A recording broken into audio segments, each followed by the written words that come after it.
Oh, hi there. I'm Brian. What story have we got today? Well, let's see. The Purple Toad of Barber Street.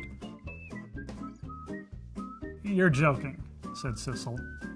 Nope, began Michael with such a completely serious look on his face that it made Sissel even more convinced that he was joking. We don't joke about the toad around here. Sissel looked around at the other kids gathered on the field to see if they were all in on the gag, but no one cracked a smile.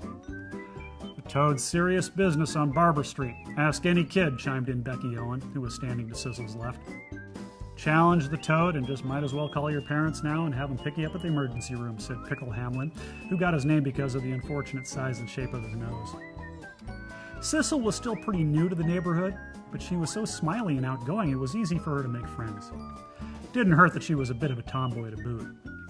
The girls of Barber Street liked her because she laughed a lot.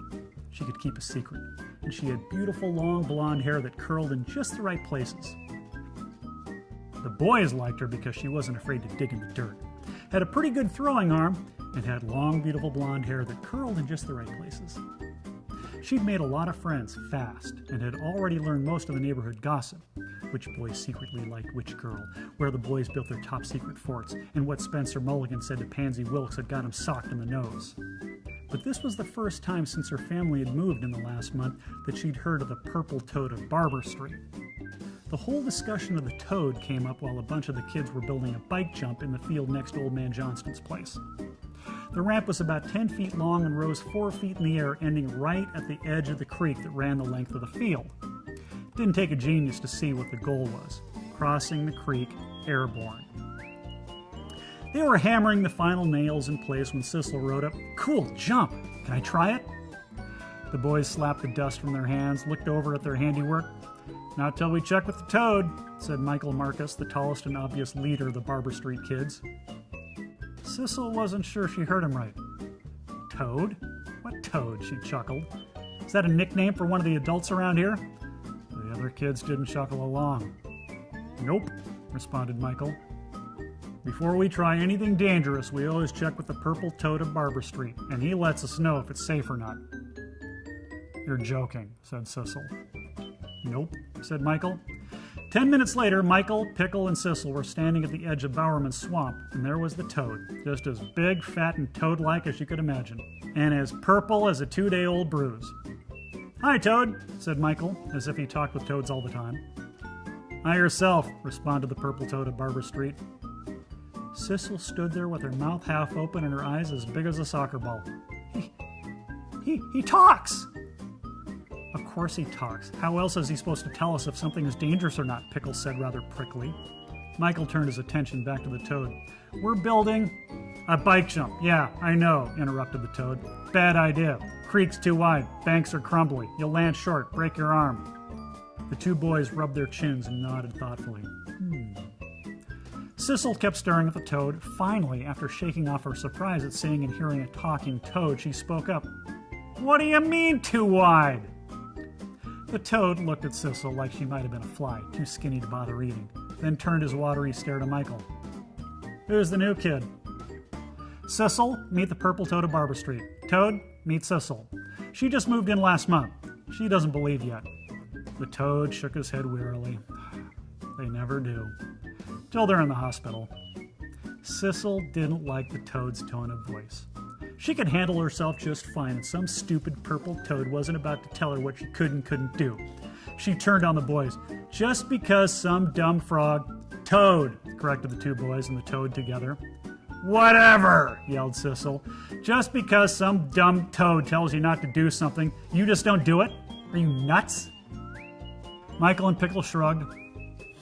He's never been wrong yet, said Pickle. But Sissel wouldn't hear any more of it. She spun her bike around and raced back toward the field, yelling over her shoulder, Just you watch! Michael and Pickle scrambled onto their bikes while the toad let out a long sigh. The new ones always have to learn the hard way. As the boys raced off, the toad yelled out, Better call the ambulance now! Give him a head start! When Sissel got back to the jump, there were about a dozen kids from around the neighborhood gathered around. What did the toad have to say? Asked Becky Owen. but Sissel was already backing up her bike to get a good running start. She glanced to the edge of the field and saw Michael and Pickle racing madly toward her, yelling and waving their arms, but she wasn't about to let them stop her. She stood up on the pedals and put all of her weight into it. Within seconds, she was flying toward the ramp, pebbles shooting out from her back wheel as she swept across the dusty field.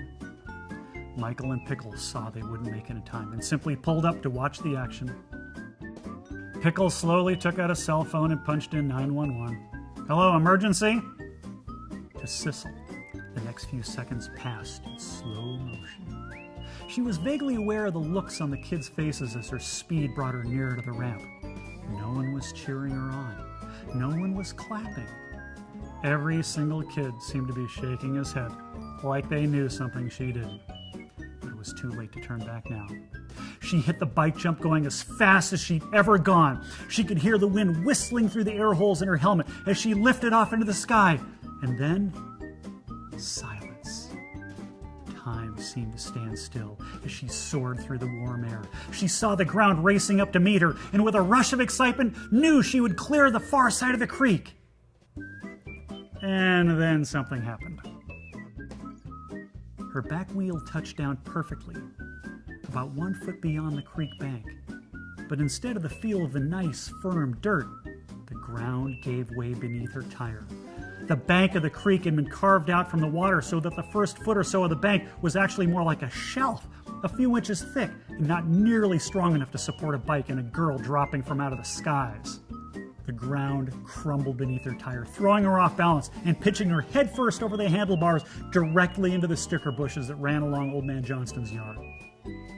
Well, 2 weeks later, Michael, Pickle, and Sissel were standing alongside all the other kids from the neighborhood next to the giant rope swing they just finished tying to the big old oak tree that grew alongside the swimming pond known as Lander's Hole.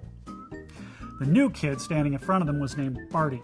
He was a tough, scrappy kid with too many freckles and a face not big enough to hold them all. He glanced at the rope swing, trying to gauge how hard he'd have to swing to clear the sandbar and land in water that was deep enough. "You're joking," said Barty, turning back to Michael and Sissel. "Nope," began Sissel, as she slid a long, skinny stick down inside of the cast on her arm to scratch an itch. "We don't joke about the toad around